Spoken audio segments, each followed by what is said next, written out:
missiles in particular. That is, the standard array of missiles is growing and new missiles are being developed, Alexander Dragovolovsky, deputy commander of Russia's missile forces, told. Hi, what's up people, this is your boy Mabiligas. Thanks for watching my video and you're welcome to my channel if this is your first time watching any of my videos. So in this video we are just going to watch one of the missiles that Russians use. In such videos we don't make serious or sensitive comments because we have rules that covers this kind of videos that we watch. From my perspective, I can't make any form of serious comment, but of course let's watch and check these videos out. Perhaps they might be interesting, just for curiosity's sake and to educate ourselves. It's cool we check those videos out, so let's dive into it.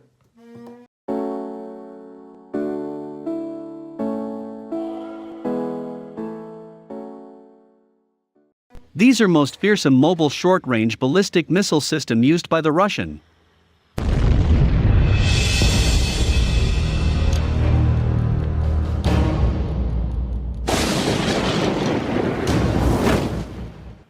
First, China developed long-range carrier-killer ballistic missiles.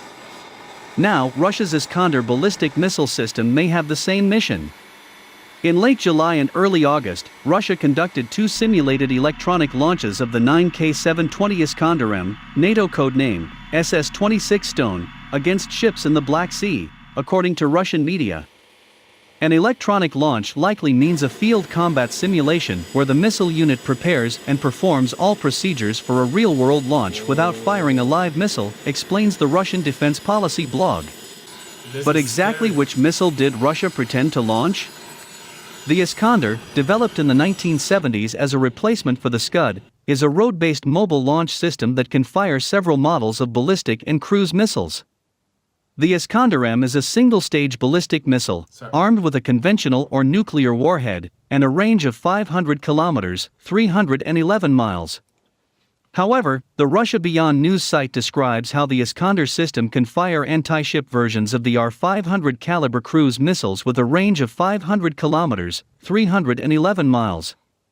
These missiles are readjusted for targeting second- and third-class destroyers, basically ships that are capable of carrying Tomahawk missiles and parts of the Aegis ballistic missile defense system, Russia Beyond writes.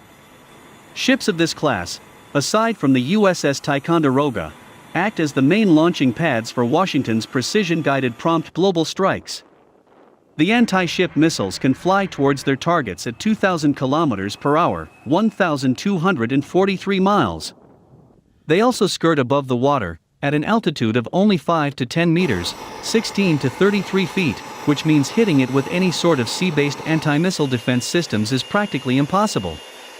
The missile's payload ranges from 200 to 500 kilogram, 441 to 1,102 pounds.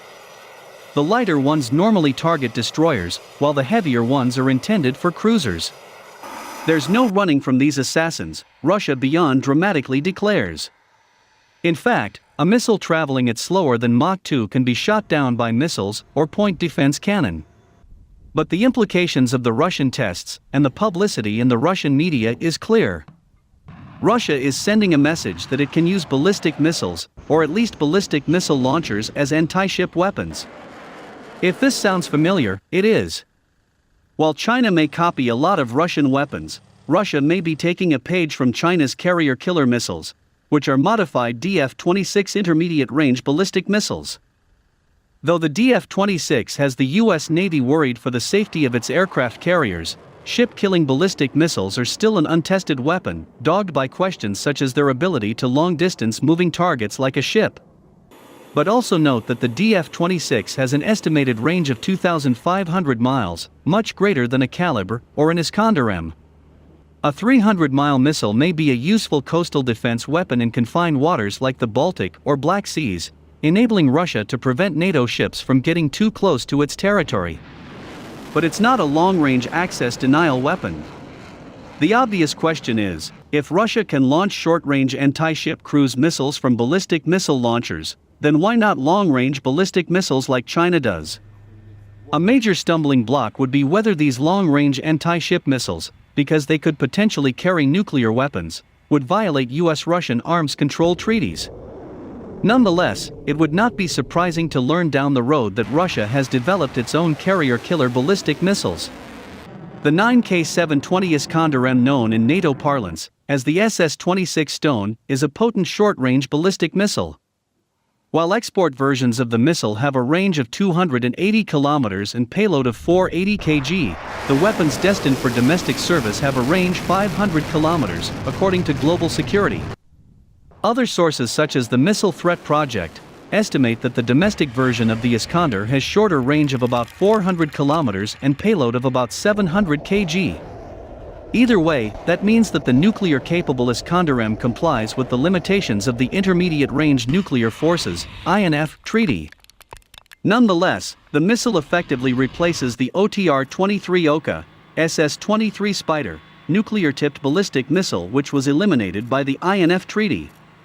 Both versions of the Iskander have a single warhead-equipped terminal guidance systems, but the missile's accuracy depends on the variant.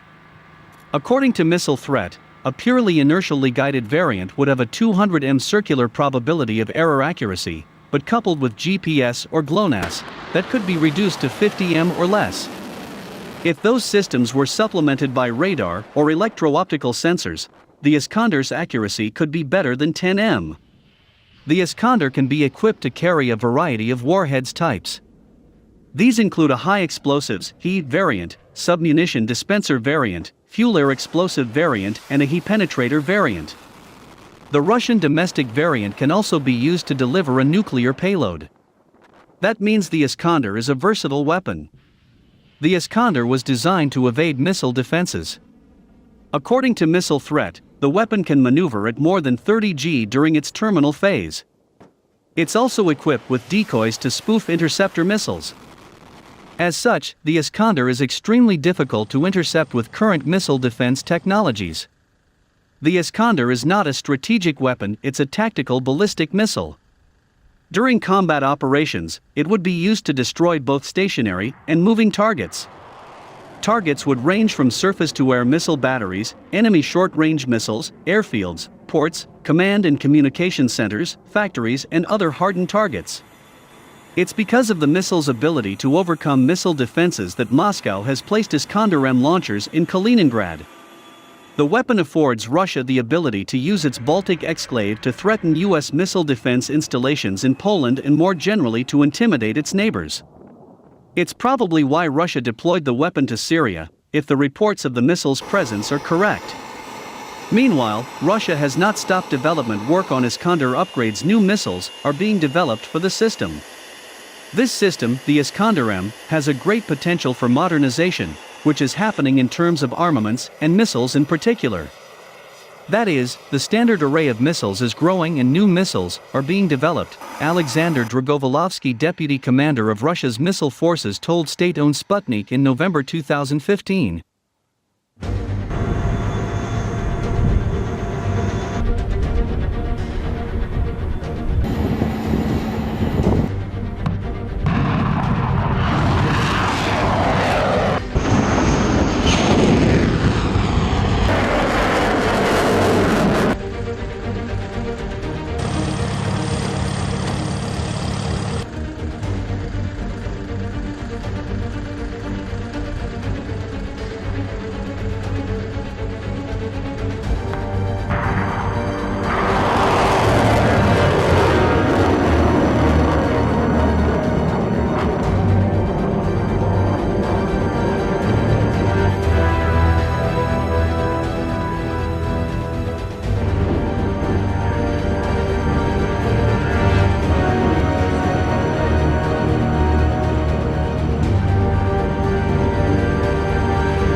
Well, what I can say is that for me, I stand for peace.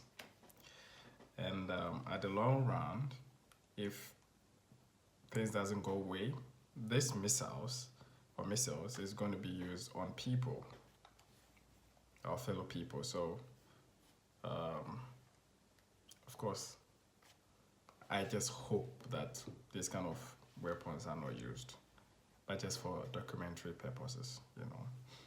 It's so dangerous, you know. This can wipe up, you know, wipe out, like, oh jeez. Anyways, so that is it. This what Russians use. So stay tuned for more videos. My name is Mabilius, and thanks for watching my video. I'll see you very soon. I believe that when you check my channel out, there are a couple of videos that might interest you, and please don't forget to recommend more videos for me. All right, in the comment below. I will see you soon. Peace out.